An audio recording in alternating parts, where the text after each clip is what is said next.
I'm Larry O'Connor alongside Brian Wilson. Joining us right now, our old friend Michelle Malkin. She's got a brand new book out.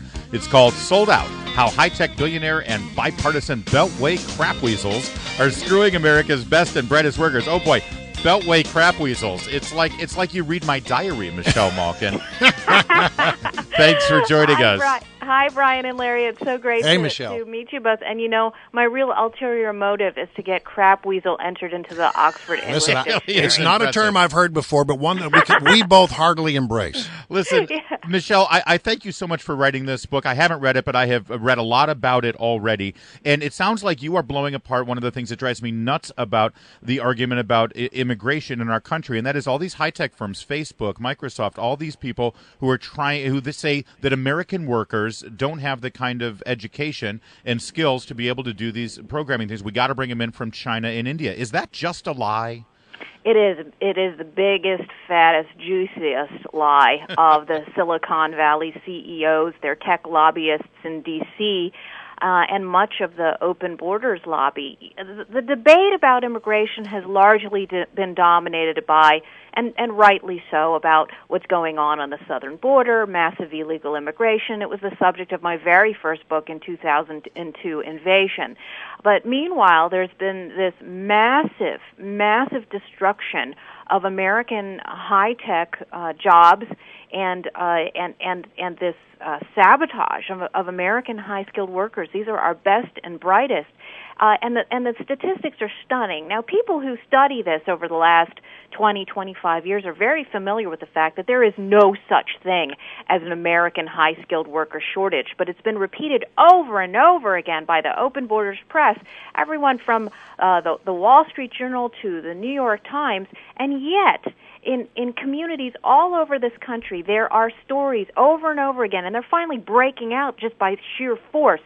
Disney workers, Southern California Edison workers, workers at Toys R Us who are extremely excellent and competent at their jobs but are being undercut by something called the H-1B visa program, which is basically a massive cheap worker pipeline into this country from offshore outsourcing firms from India. You mentioned, and I want you to go back to it, that there's some journalistic malpractice at play here.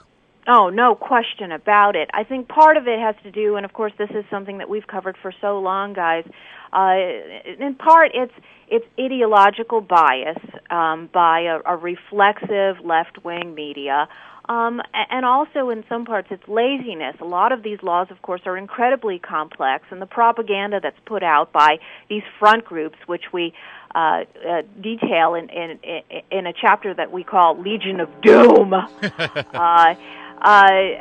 repeat the same lies over and over again, and obviously they become embedded as truth, and that's what we're trying to debunk and really try to educate people. I consider this an evangelical mission because I think it is one of the hidden sleeper issues that's finally coming to fore in the presidential campaign season. I would love to follow up on this. But Michelle, I think you just walked past a nuclear power plant or something, though. We're getting a weird hum coming on your phone. I'm not sure where it is, but hopefully, I don't know, are we going to be able to... Yeah, maybe we should reestablish.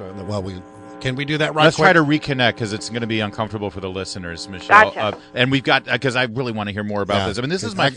We got some stuff we need to ask her. The bottom line is this is a lie that I am so tired of hearing. And I have so many family members who have engineering degrees and who are getting their degrees, and they're coming out, and they agree. They've told me there's no shortage. They go to their classrooms, and there are plenty of American citizens who are all getting these jobs. Yeah. I want to know what it is, why I believe, and I'll just state what it is, and I'll maybe Michelle can confirm this. These high-tech firms, Facebook, Microsoft,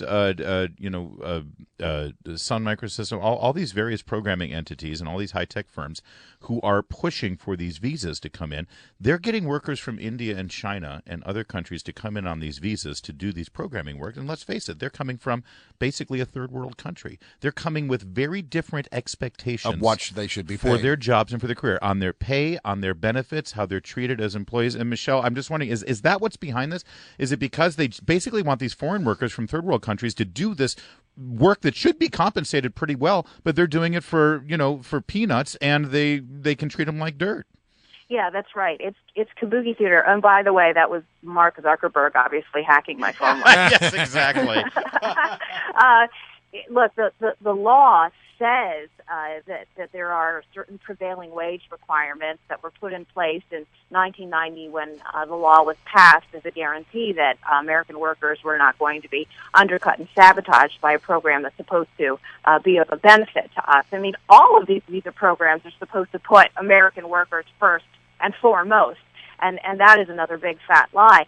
And so, yeah, you know, why do you think it is? I mean, why is it that Bill Gates and Mark Zuckerberg march up onto Capitol Hill begging for these H-1B visa workers, claiming that there's some worker shortage, and then on the other hand turn around, in Google's case, and brag that for every job position that they advertise, they're inundated with 1,000 or more applications That's from amazing. people here domestically. Right.